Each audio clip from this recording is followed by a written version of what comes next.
Hey nerds, Farmer Jesse here. Welcome to Growers Daily, your daily dose of ecological farming insight. Kind of changed up the cadence a little bit there. Anyway, it is Wednesday, July 30th, 2025, and today we are talking about how many acres can one person reasonably farm. High tunnels is ecological traps with a little cutworm digression in there, and storing landscape fabric in a way that mice don't think it's just kind of like a gift for them, like some weird fabric-y mansion. So let's do it.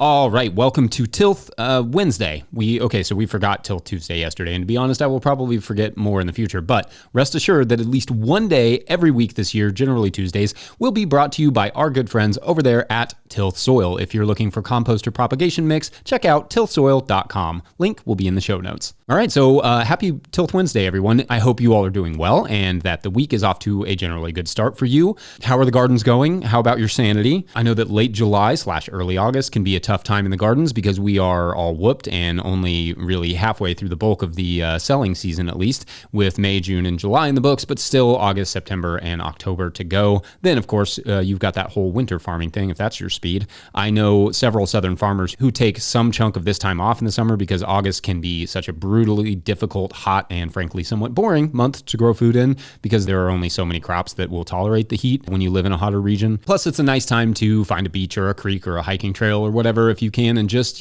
breathe for a minute. So I hope you all are holding up okay, and if you aren't, definitely take a minute to rest and evaluate what you might do differently next year to make it a little bit easier. Rest often leads to higher productivity. Rest is also just, nice, and you've earned it.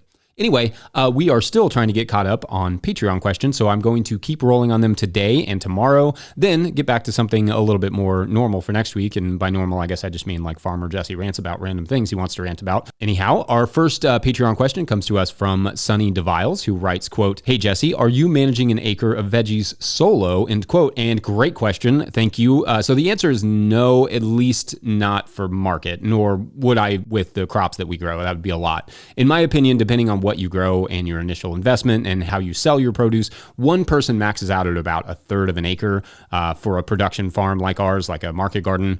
For a home garden, you can grow more. It just depends on what you're growing on and your energy level. Now, can you grow on more land than that for a market garden? Totally. When you're young and without kids and time is a construct, sure. Go nuts. But by and large, the ratio I've come across for most farms who grow mixed intensive vegetables is roughly like 3 people per acre. Our max actual production was probably around 3/4 of an acre on this farm. I often say it was an acre. That really includes mowed areas and plots that we took out of production to rest them, plus a miniature soccer field in there. So really 3/4 of an acre of actual production with an acre under management. Anyway, that 3/4 of an acre of actual production required 2 full-time farmers, me and 1 employee, plus Hannah, working about 10 hours per week in the wash pack shed and delivering and handling invoices and all that stuff. Now, if you're farming with tractors, that can change the calculus a bit, but for lettuce, green onions, beets, carrots, that sort of stuff, that is very hands-on, labor-intensive, and requires hand harvesting for the most part, plus washing and selling and all those things.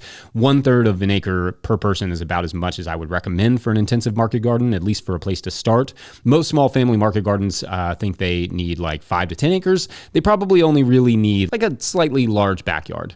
Now, if you want to add animals and orchards and have the capital to do so, then obviously you would need more land for that. Now, we own in total just under 6 acres, I think, but a lot of our land is in woods, and it's so far back on our property that it just kind of hangs out there for the local woodland ecology, and our neighbor mows it from time to time to just kind of keep it in check. And I like it that way. It's nice to know that that area will pretty much always just be forest for our wood thrushes and those sorts of things. And not to mention it's too wet to grow back there anyway. Hannah and I did a full acre intensive market garden several times, actually a couple years by ourselves. And it just, I don't know, it just about killed us. So we cut that in half, which was a good size for the CSA we were doing at the time. I think it was 50 members plus a farmer's market, and gave us a lot of space where we could rest beds in cover crop for more time. So I'm not saying there isn't wiggle room there. For instance, some growers will use things like landscape fabric to cut down on weeding. Like I mentioned, tractors, all those things will make it easier to grow on more land. But I think that sort of 1 acre to 3 person ratio is a good starting point for a market garden. You can always grow go into more space or pull back, just depending on what you grow, how you sell it, your age, energy level, etc. I prefer, now that we've done both, to start small and grow out, because the opposite is just, it's more expensive, i.e. opening up a bunch of garden space and then pulling back. It just costs more money to do that because it costs a lot of time and energy. But everyone is going to have a different approach. There is no real right way to do it. Moreover, as you dial in your crop systems, you may find that you can easily move into a bigger space because you have good standard operating procedures, SOPs, established, or you may find that you don't need nearly the space that you thought you would because your customers mostly just want arugula and lettuce, and that doesn't take much space at all to produce. Anyway, I hope that's helpful to your question. Make sure Patreon members to get your questions and or topics in on the July thread, or wait a couple days for the August thread. I mean, maybe it'd be more than a couple days. That's kind of how I roll. That's totally up to you. Anyway, we're going to take a quick break, and when we come back, high tunnels and the bugs that love them a little too much. BRB. Hey Growers Daily crew, welcome to my backyard garden here in Phoenix, Arizona. This is the plant that I am most proud of this season, and mostly because it's actually on its third season with me here. And this is a bell pepper. I got some pretty good harvest from it this past spring, and looks like it's starting to put on some more blooms here now, and yeah, really proud of it. Today's episode is brought to you by Farmhand. If you're listening to this, you probably found 5 rare minutes to breathe, but what got pushed back further down the to-do list to make that happen?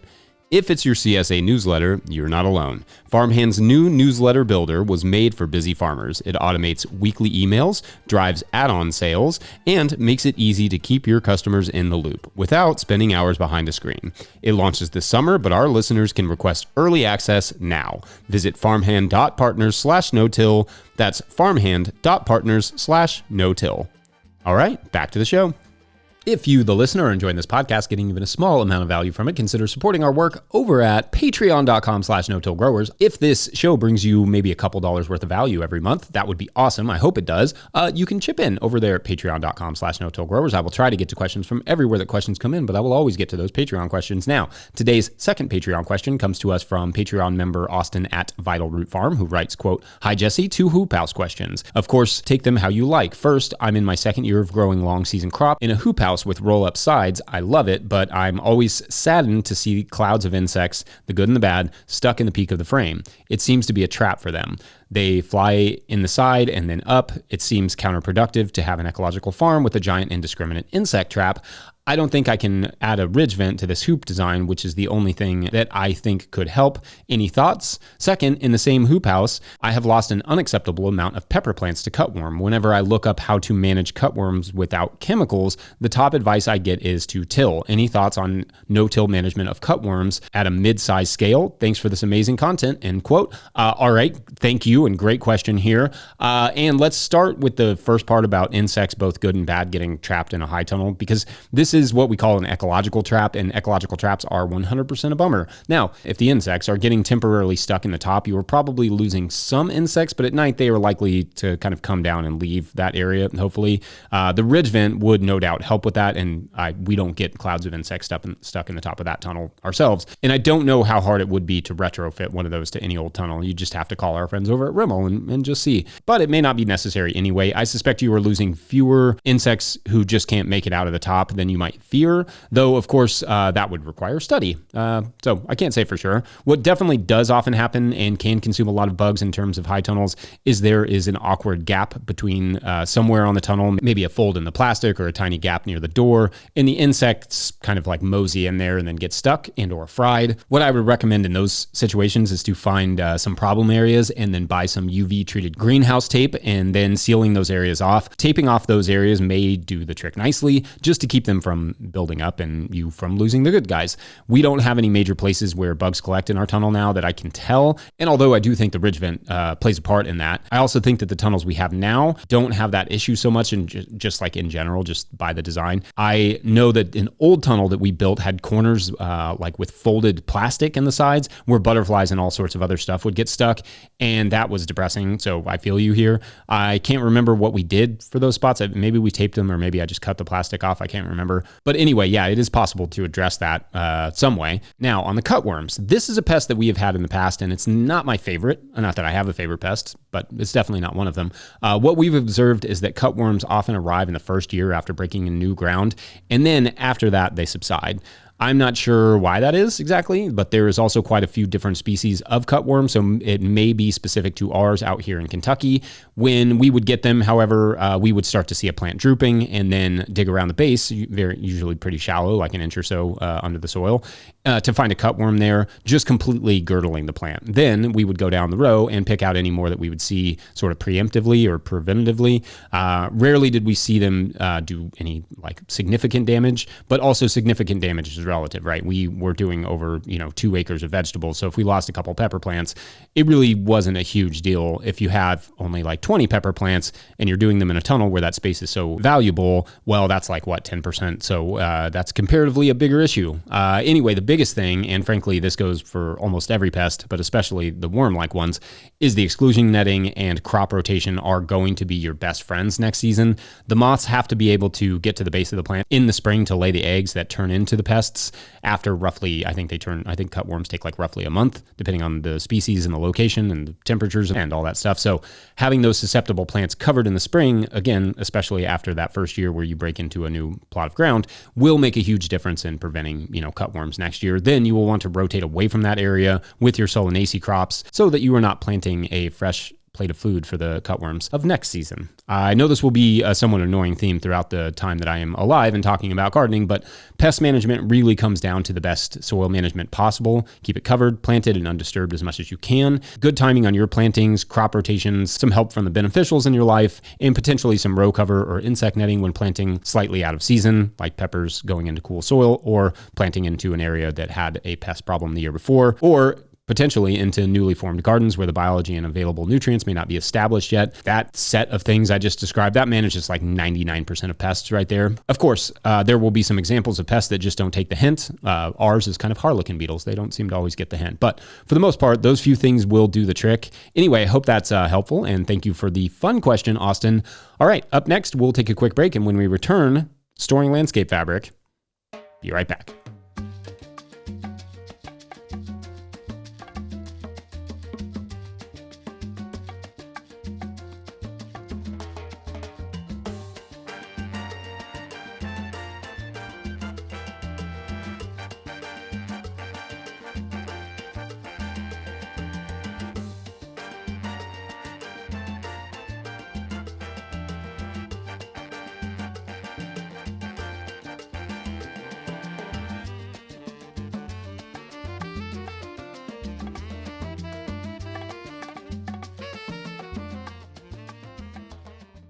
All right, our third and final Patreon question of the day comes to us from Lindsay, who writes, quote, "How do you store your sandbags and frost fabric in the off season? I want to be efficient and keep these supplies near the garden, but when I store them in a garden chest, the mice say thank you and destroy them. Do you hang them in a shed? And if so, do the mice still make nests? Any insights for properly storing these kinds of seasonal tools would be much appreciated," end quote. Awesome. I love this question. Thank you, Lindsay. Great stuff here. All right. So first, I should say we don't use sandbags, but not because I have anything against sandbags necessarily. Honestly, they would be quite helpful to us and can be a great tool. We just have so many posts and large stones that those end up being the weights we use for tarps and frost blankets throughout the season. So I don't just have piles of T-posts laying around when we're not doing tomato trellising. So having them as weights gives them a second life, as it were. So for storing those, I guess, for those, I usually just have like a large old piece of tarp that lives out of its life being a central collection zone, kind of centrally located just for where I may be using them. That's where I can kind of store those weights out of the way, but also out of the grass. So then in the summer, I'm not mowing them over or spending a bunch of time looking for them, which is nice. So mice, don't tear those up because mice are none too keen on metal or rock, but the fabric I can see being a problem, and certainly they will build nests in our fabric as well.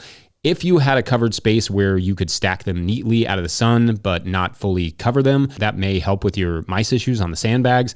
Or those heavy duty racks that kitchens use, like that they put their, like stock pots and stuff on, could be a good option for storage. Sometimes you can find those cheap, like old semi-rusted ones for relatively affordable prices that restaurants may have to upgrade or that they're getting rid of, or if a restaurant's going out of business or something. That could be a cool option. Our fabric storage is pretty simple. We create a daisy chain out of the fabric as we bring it in, from the field.